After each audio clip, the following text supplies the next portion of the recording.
Olá, querido, seja muito bem-vindo a mais um Café com Gilden.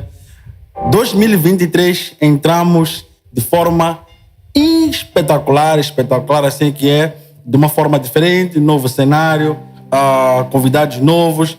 Então queremos levar a você a um ambiente diferente e não vai faltar este ano também café, muito café e por sinal muito bom. E eu queria que você também estivesse aí de casa, ligadinho com o seu café. Seja muito bem-vindo. 19 horas, sexta-feira, invadimos a vossa casa e hoje trago um convidado muito especial. E por sinal, como primeiro episódio, trago um convidado muito especial. Assim que é um convidado muito especial, diretamente da Beira, uma pessoa influenciadora em diferentes níveis, convosco, senhoras e senhores, mas antes de apresentá-lo, eu queria que você partilhasse este link para milhares de pessoas. À medida que você vai partilhar este link, pessoas vão ser impactadas, porque todo mundo tem uma história para contar. E trouxemos uma pessoa muito especial, muito querida, não só em Beira, mas também em Moçambique todos. Mestre Magaia, seja bem-vindo. Bem-vindo, Mestre Magaia, como está? Muito bem, eu estou bem. Amém. Como é que recebe este convite? Este convite eu recebo com muito entusiasmo. Ok. Café com Gilden. Amém. Deus abençoe e também abençoe também os telespectadores. Amém. Mestre Magaia, é um privilégio nós estamos aqui consigo. Por acaso já estivemos com o seu filho, Magaia Júnior, Kenneth. Não sei se acompanhou o café dele também. Sim. Acompanhou, né? Sempre. Amém. Mestre, nós teremos aqui num dia de conversa, uma conversa muito curta, mas que acredito que vai transformar muita gente. Então, nós queríamos desde já desejar-lhe boas-vindas. Queria acreditar que muitos seguidores, fãs seus estão neste momento conectados a lhe assistir. Mestre, eu queria que fizesse uma análise muito rápida de como é que foi para si 2022. Bem, 2022 para mim foi um bom ano. Ok? Foi um bom ano. Ok.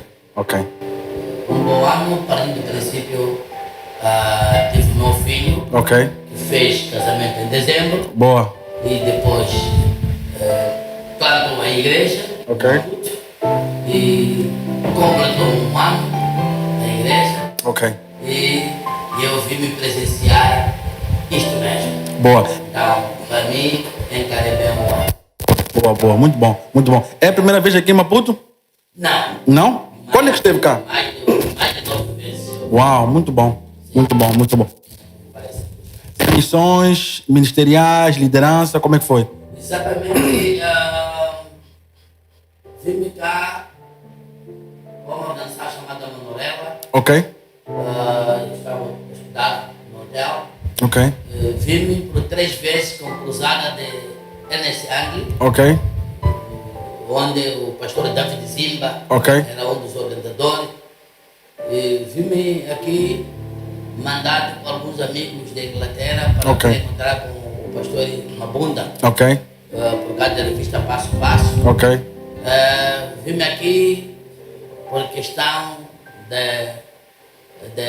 da família, Ok. do Estado. Ok. E vim aqui por questão do meu filho. E estou a vir ainda já por questão da igreja. Amém. Então, mais de 9 vezes que eu vim. Muito bom. É muito bom saber desse historial todo. Porque, na verdade, as pessoas às vezes perguntam, Mestre Magaia, e não tem esse historial seu lá. Mestre Magaia, diga uma coisa. As pessoas têm uma curiosidade. De onde é que surgiu este bichinho de liderança? Como é que surgiu isso? Foi por influência? Foi um chamado de Deus?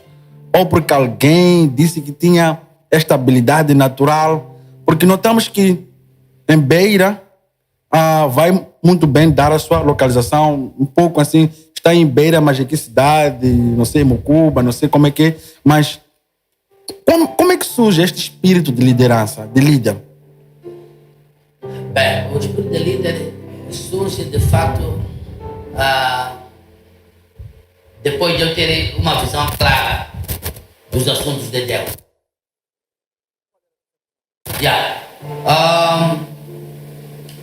Primeiro, dizer que eu converti, eu estava grosso, bêbado. Passei numa casa onde estava a se pregar o evangelho fora. Tinha quantos anos até então? Tinha quantos anos aí? Naquela altura eu tinha 22 anos. Ixi. Tinha 22 anos. Então, pronto.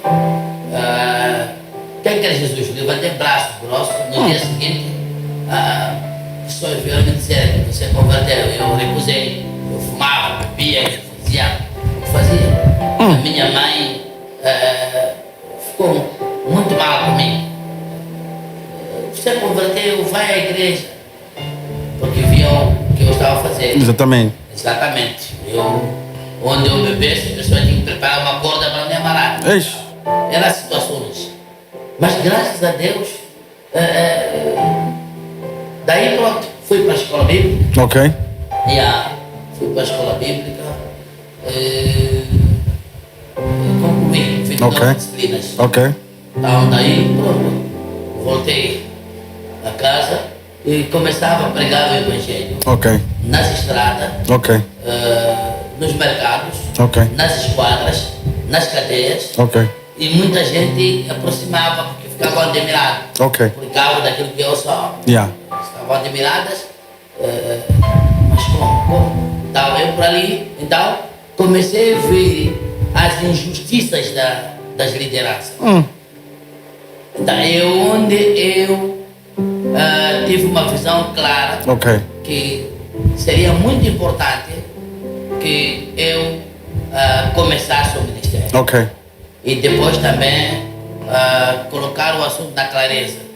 Por isso, na minha visão, uma das coisas que está lá patente escrita é de que estou contra as injustiças de consagrações. Ok. Por quê? Porque muitas das vezes consagra as pessoas neófitas. Ok. Também algumas pessoas neófitas também começam o ministério. Ok. Sem um conhecimento claro, sem a chamada clara. Exatamente. Sem o entendimento. Porque eu costumo dizer assim: se Deus chamou Moisés, levantou a ele, deu recursos. Sim. Deu recursos. Sim. Não recurso físico, financeiro, como as pessoas pensam que sim. Porque eu já vi uns grupos de 3 jovens. Um arranjou colunas de microfone e piano. Ok. O outro arranjou o terreno. Ok. O lugar para se fazer culto. Sim. E o outro evangelizou as pessoas. Depois começaram a discutir quem pode ser líder entre nós. Com problema aí. Esse diz que eu converti pessoas. Esse diz que o lugar é meu. As pessoas estavam vendo cultuar aqui. Esse diz que eu tenho piano, coluna, depois não sei o microfone. Então eu devo ser líder. Houve bagunça nesse sentido. Agora, para mim, eu entendo que Deus dá recursos. Por exemplo, posso dizer que os filhos de Israel acabaram 430 anos sem líder. Sim. Não é o que está acontecendo hoje por semana 20 fundadores. Não, ok. Uma diferença já. Sim. Então, Deus dá recursos. Deus dá inteligência, sim, conhecimento, sim, sabedoria, sim, filosofia, sim, visão, sim, talento, sim, habilidade, sim. Essas coisas todas. Para começar um ministério, Deus te dá essas coisas todas. Muito incluindo sonho. Meu Deus. Incluindo sonho. Se você ir tradicionalmente aqueles que batem batuque, você perguntar e dizer, pá, o meu falecido avô teria me dado sonho. Sonhei isto, mas aquilo. Nem por causa eu sou um grande guitarrista, sonhei isto, mas aquilo. Quanto mais a obra de Jesus, quanto mais a obra de Deus, também deve haver sonho. Ou se não sonha cajado, sonha ovelha, se não sonha ovelha, sonha coisa branca, sonha anjo, sonha qualquer coisa.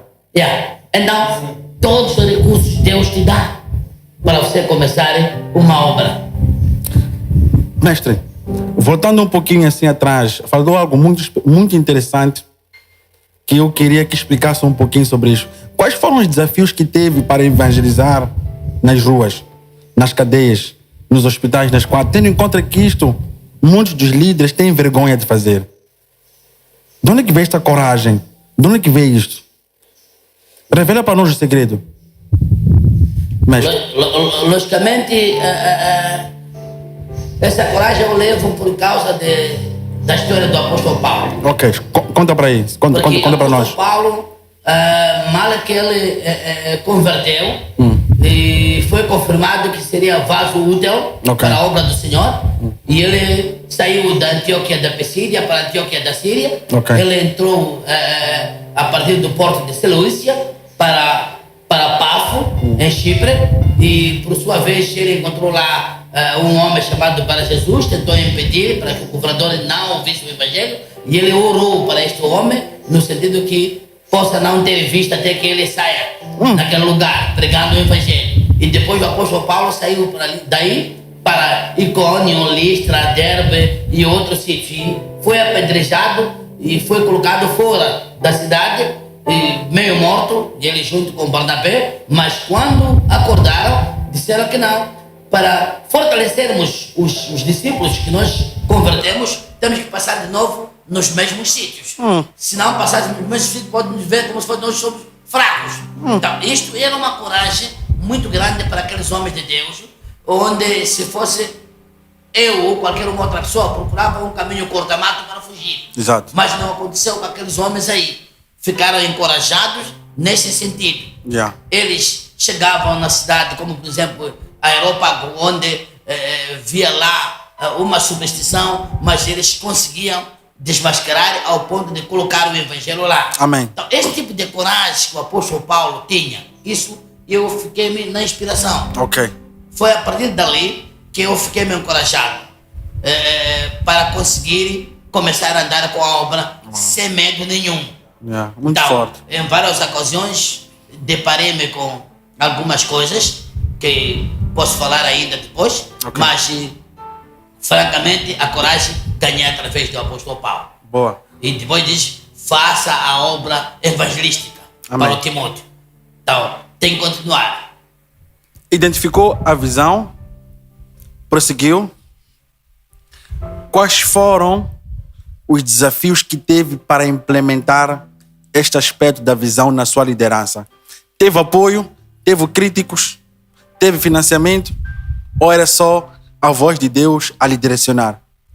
Bem, eu tive muitos tipos de desafios. Conta só 4 só. Muitos tipos de desafios. Em parte, posso dizer que tive desafio no começo do ministério, no meio de alguns líderes. Alguns pastores. Por causa da situação que me encontrava. Financeiramente. Materialmente. Vivia numa casa pequenina, feita a caniço, coberto a plástico, prestes a cair. Então, aluguei uma casa onde pagava-se 10 meticais e eu não conseguia pagar até 8 meses sem conseguir apanhar 10 meticais. Meu Deus. Para conseguir pagar a casa. Cada momento recebia informação de cada tipo de zombaria que os pastores faziam a respeito da minha pessoa.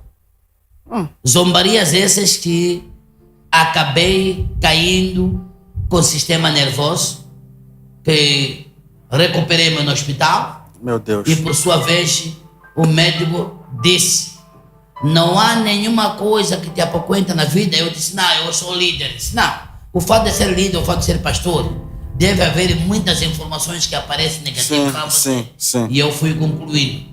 Então comuniquei à minha igreja para que me desse um mês de férias, sem pregar e sem alguém me trazer qualquer tipo de informação. Para o bem da minha saúde. Sim. Então, mais tarde prossegui.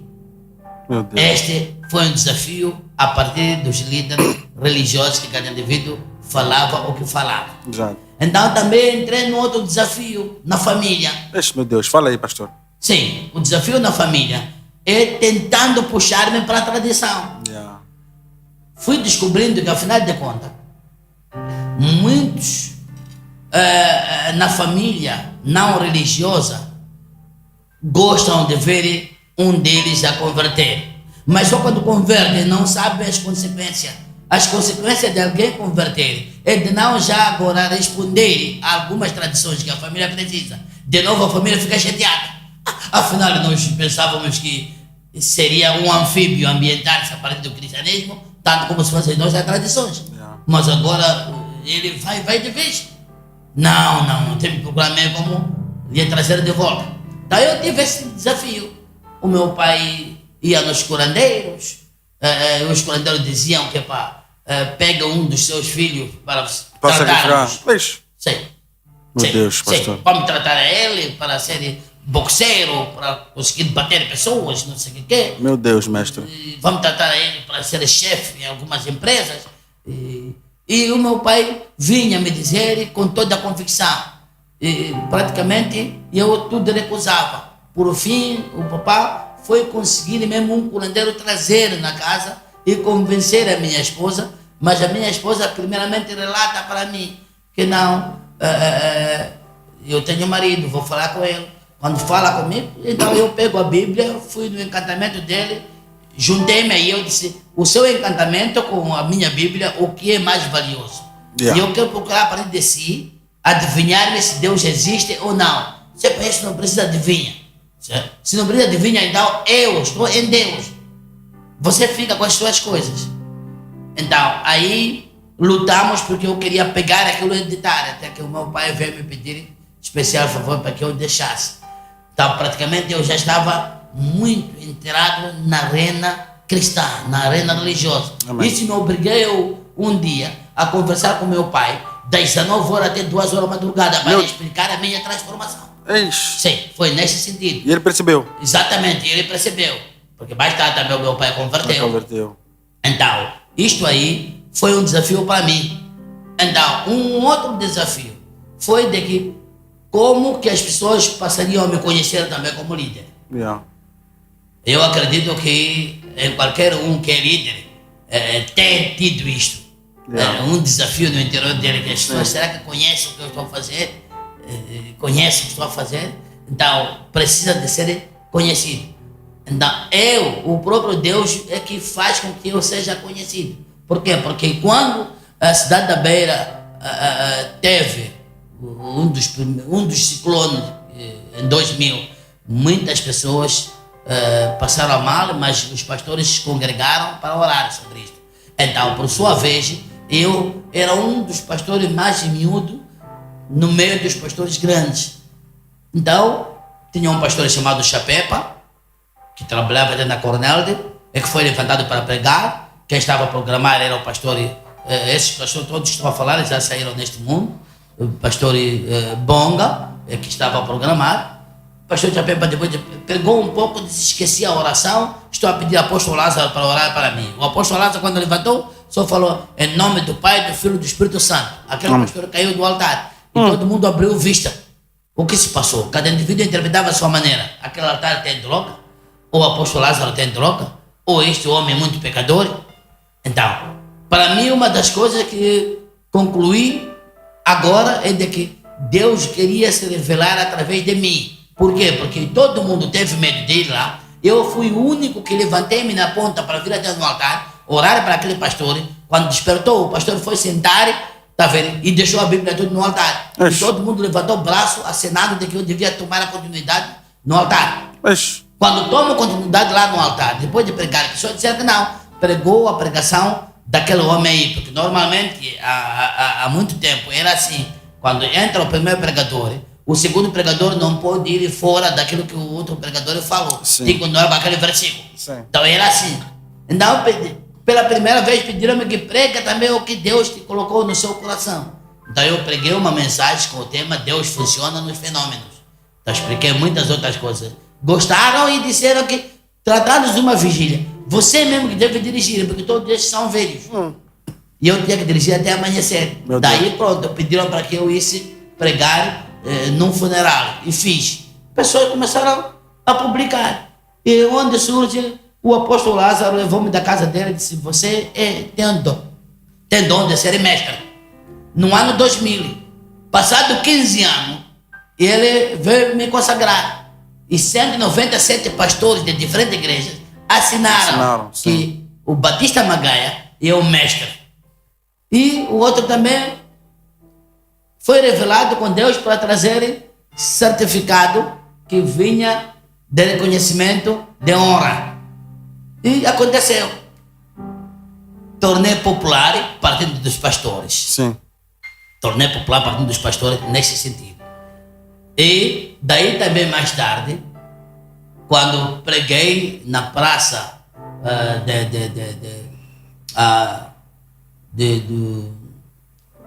do Golfo, na Beira, quando a cidade da Beira completou 100 anos, muitos políticos começaram a me chamar.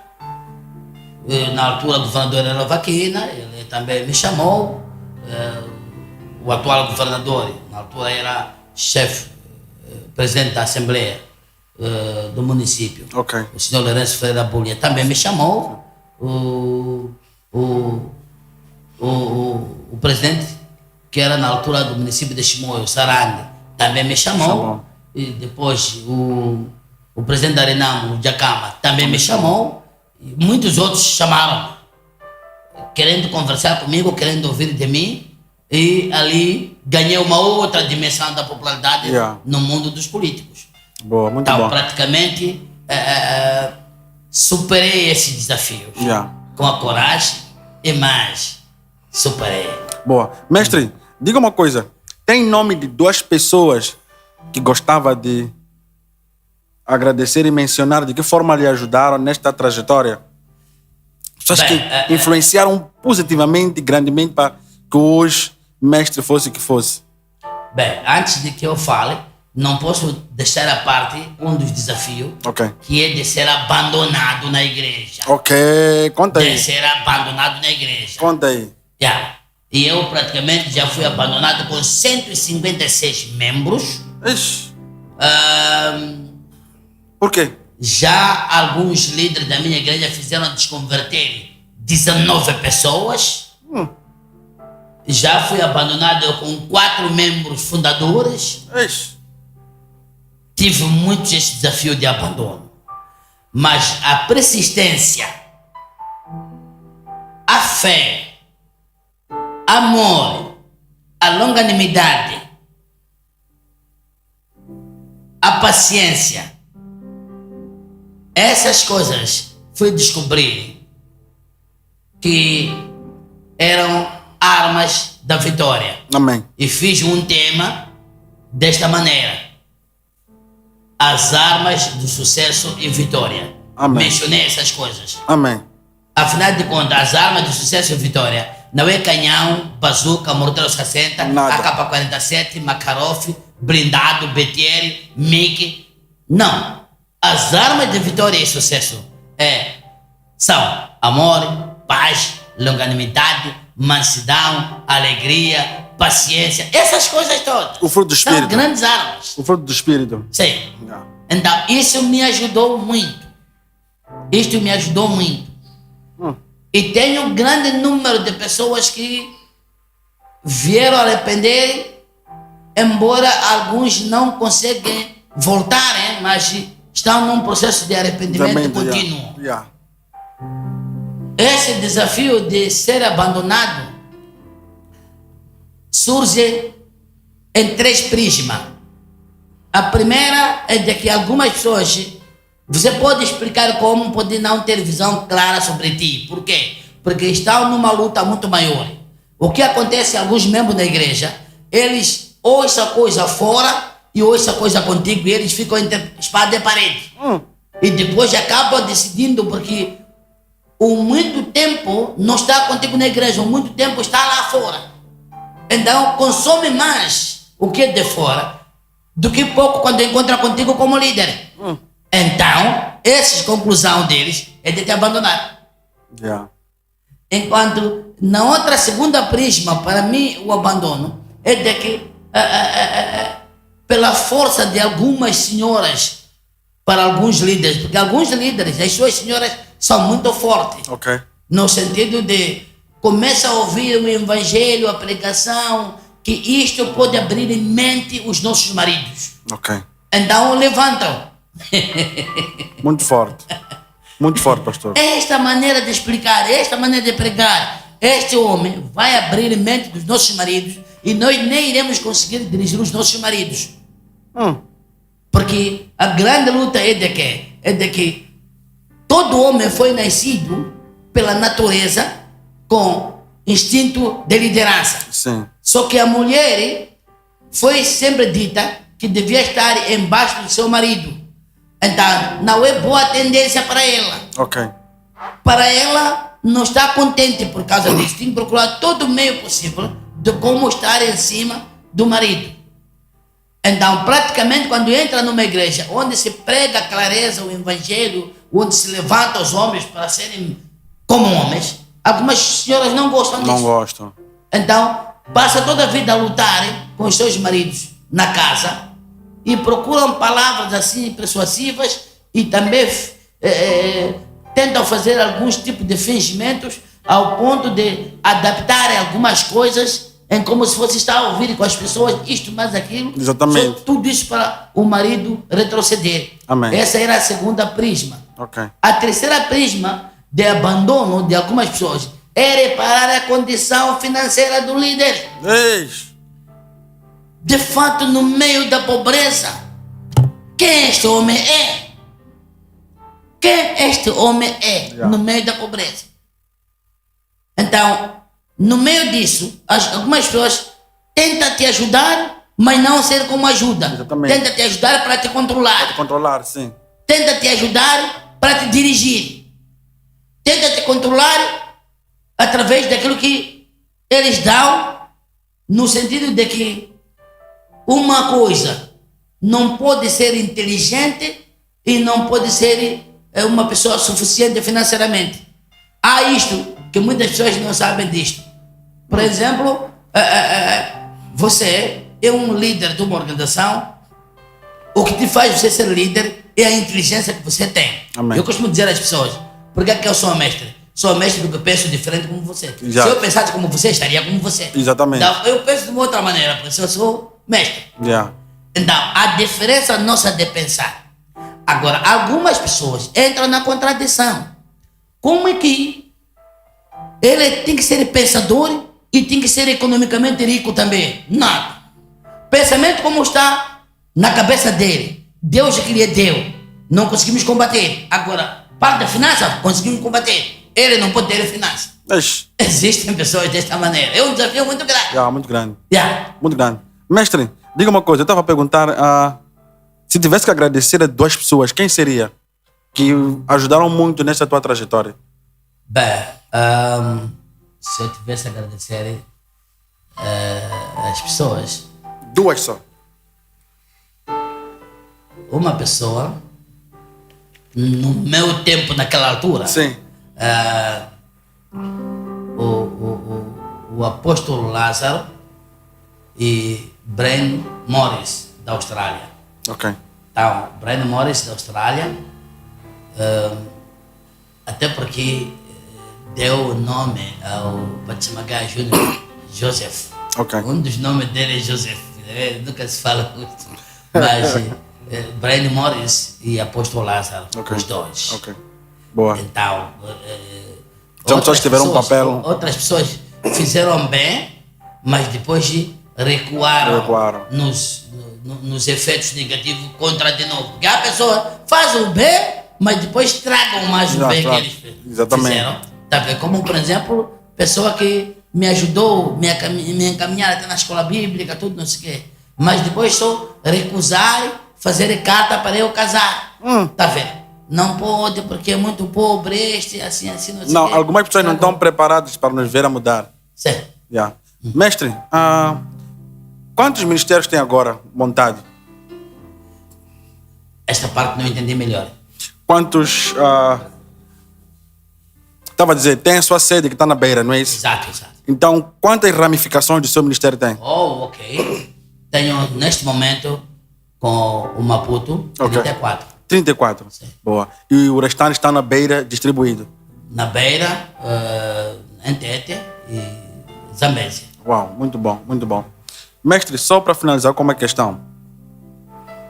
Olhando para aquela câmera, se tivesse que deixar algumas palavras para a sua esposa e seus filhos, o que é que diria? Como se fosse o último dia hoje.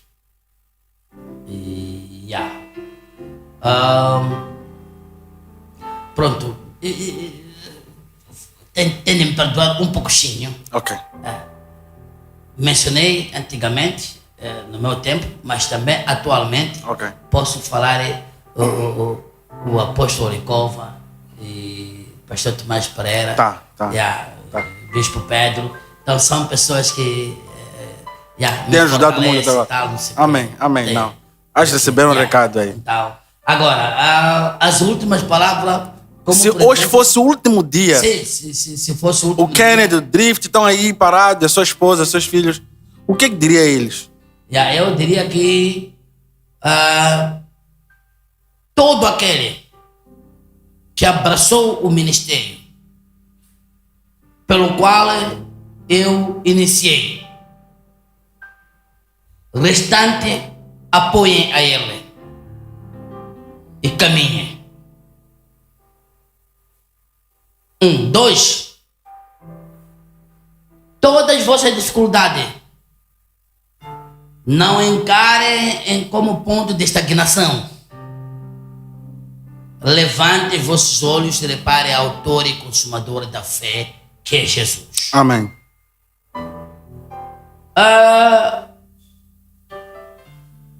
Trabalhe com uma união muito forte e crie fundo financeiro familiar que pode vos ajudar. O que é esse fundo financeiro familiar? Fundo financeiro familiar é onde cada indivíduo conseguiu alguma coisa no fim do mês, dá 100 meticais, 500, 1000 e a pessoa confiado para guardar esse fundo financeiro na família. Para não terem muita preocupação maior quando acontece qualquer algo. Porque sabemos, mesmo se você trabalha no Estado, para conseguir dinheiro de 6 meses é um trabalho. Para conseguir dinheiro para conseguir realizar cerimônia fúnebre é um trabalho. Enquanto vocês têm uma retaguarda segura num fundo familiar, é uma coisa rápida, que não precisa de documentações, mas vocês é que sabem disso. Muito forte, muito forte. Para a sua esposa? Para minha esposa, enquanto eu ser primeiro a bazar,